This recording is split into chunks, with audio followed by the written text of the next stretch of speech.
Assalamualaikum warahmatullahi wabarakatuh. Bismillahirrahmanirrahim. Alhamdulillahirabbil alamin. Allahumma shalli ala sayyidina Muhammad wa ala alihi wa sahbihi ajmain, amma ba'du. Kita menyaksikan konten TIJ itu terus menyerang Gus Samsudin, terus menyampaikan hal-hal yang memojokkan Gus Samsudin, berupa ungkapan-ungkapan bohong lah atau apalah. Tapi kita belum menyaksikan TIJ ini bertabayun kepada Gus Samsudin. Bertabayun dalam bahasa kalian toh, datang dan melihat gitu, memastikan gitu ya. Apakah TIJ ini salah? Mari saya utarakan dulu satu wawasan atau ilmu pengetahuan. Saya berharap kamu fans siapapun, kamu fans TIJ atau fans Gus Samsudin, kalau saya bicara ilmu, ambil ilmunya.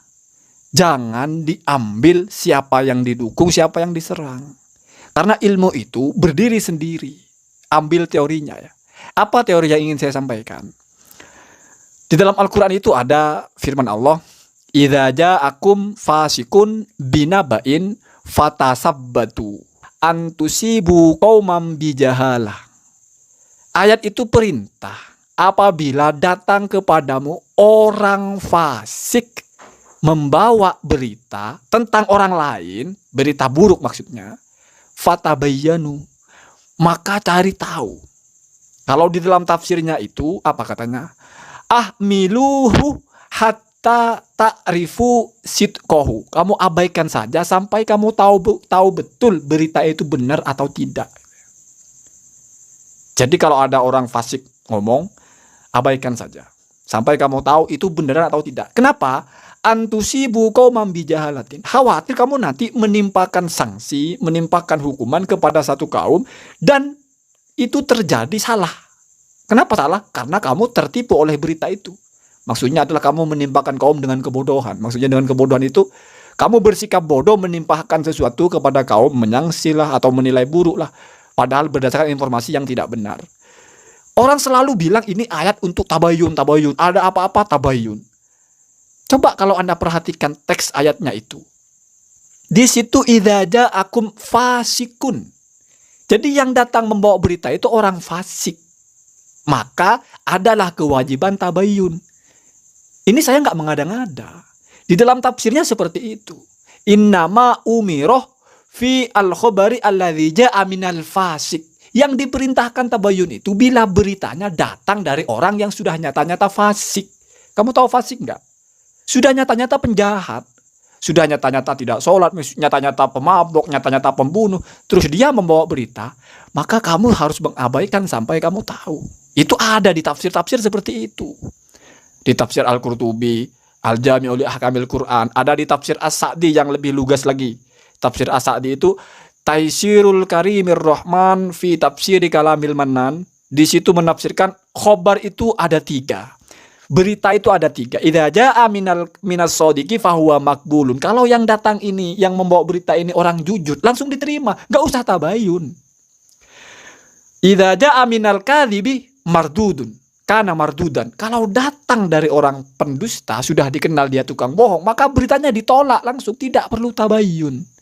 Wa idza jaa minal fasik famutawaqqafun. Kalau datang dari orang fasik maka dipending. Nah, inilah di sini ada kewajiban mencari tahu. Benar enggak? Kalau TIJ tidak bertabayun karena yang datang kepada dia atau mengabarkan sesuatu kepada dia tentang Gus Samsudin itu bukan orang pendusta atau bukan orang fasik, maka berarti memang tidak perlu tabayun. Jangan mengada-ngada semua berita harus tabayun. Enggak, kan repot kamu. Bapaknya ngomong, "Halo nak, di rumah sekarang kebakaran." Terus kamu mau tabayun dulu. Iya tuh. "Halo nak, tolong jemput bapak." Tabayun dulu ya. Tabayun sekalian jemput ya. Siapa tahu bohong. "Halo nak, tetangga begini." Tabayun dulu. Enggak, kita lihat yang ngabari kita siapa. Ingat ya, kenapa orang fasik ini harus ditabayuni kalau membawa berita? Li'annal khobaru amanatun. Karena berita itu amanah. Sementara wal fasiku fihi qara'in ala adami hurmati al amanah atau ala adami adai al amanah. Orang fasik itu ada tanda-tanda dia tidak akan menjaga amanah. Kenapa? Karena menjaga amanah itu adalah atas nama ketaatan kepada Allah. Sudah nyata-nyata dia tidak taat kepada Allah, nggak sholat, mabok, berzina. Jangankan cuma berkhianat tentang berita, hal-hal yang lebih dahsyat aja dia berani. Nah ini kan logis, berarti berita yang datang dari orang ini bermasalah gitu. Kalau yang datang orang jujur ya apa mau ditabayunkan itu? Kenapa? Karena kalau kita masih wah ini ini berita benar apa enggak? Berarti kita seolah-olah curiga orang ini jahat, seolah-olah kita curiga orang ini nggak jujur. Sementara kita menghukumi orang itu adalah ala dzahirihi, al hukmu bidzawahir. Kalau sudah nampak orang jujur ya sudah.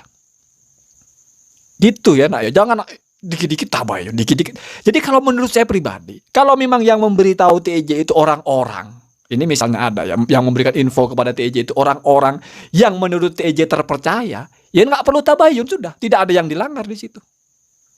Kecuali kalau yang membawa berita orang fasik tapi TJ tidak tabayun, itu baru persoalan. Ini saya ingin meluruskan cara memahami ayatnya, gitu ya, gitu. Jadi jangan ujuk-ujuk tabayun. Apalagi tabayun. Tabayun itu kita meneliti kebenaran sebuah berita. Meneliti itu nggak mesti datang. Roy Suryo kalau mau meneliti video, tabayunnya adalah dengan teknologi. Dikaji video ini editan apa asli. Bukan datang ke orangnya, Bapak ini video asli atau nggak begitu. Lagian kalau ada orang nipu, kamu datangi, Bapak nipu apa nggak? Nggak mungkin ngaku. Jadi tabayun apa itu gitu ya. Ini kan logis namanya. Jadi kalau TJ berpikir dia menganalisa videonya, bahkan ada mungkin korbannya atau apalah bahasanya, datang kepada dia, memberitahu kepada dia, dan TJ meyakini orang itu orang jujur, bukan orang fasik, terus dia tidak bertabayun, jangan kamu wajibkan dia tabayun, karena dia tidak wajib bertabayun kalau dalam keadaan seperti itu. Ini kan kita paham, waras kita memahami konteksnya gitu loh. Jadi gitu nah ya. Jangan kita itu sok yes gitu. Tabayun. Tidak mengerti konsep tabayun seperti apa. Ini kan kacau ya. Kalau semuanya untuk menanggapi konten itu harus tabayun. Ada orang ngaji salah, ada orang menjelaskan hukum salah. Sudah tabayun belum? Palelu tabayun. Sudah nyata-nyata yang haram dikatakan halal, kita masih mau tabayun apa? Iya toh?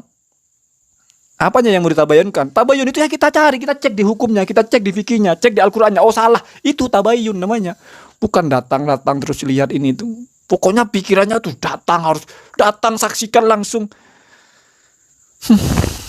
Memangnya segampang itu? Ferguson enggak begitu ya, enggak begitu. Itu teori-teori orang enggak berpikir waras itu. Teori-teori yang merusak konsep tabayun itu, tapi merasa benar gitu. Dipikirnya tabayun seperti itu ya, enggak ya. Tabayun itu mencari tahu apapun caranya. Menelaah, mempertimbangkan, yang paling penting menggunakan otak. Kenapa? Karena di dalam tafsir juga itu tabayun ini sebetulnya adalah sifat ashabul akli atau sifat orang yang berpikir. Sudah tahu yang membawa berita ini fasik, sudah biasa melakukan kesalahan. Bisa jadi dia benar di sini, bisa jadi dia salah. Kalau sudah pendusta, tidak mungkin benar. Kalau sudah jujur pasti benar. Toh nanti keliru itu dimaafkan. Kenapa? Karena kita sudah berpijak kepada teori yang benar. Khobarus sodiki makbulun wa khobarul adhibi mardudun wa khobaru al-fasiki mauqufun. Orang jujur datang bawa berita, kita terima. Orang pendusta datang bawa berita, kita tolak. Orang fasik datang bawa berita, kita pending. Gitu. Bahkan di Al-Quran jelas, innama itu hanyalah innama umiro at-tasabbutu atau at-tabayyunu fi khobaril fasik.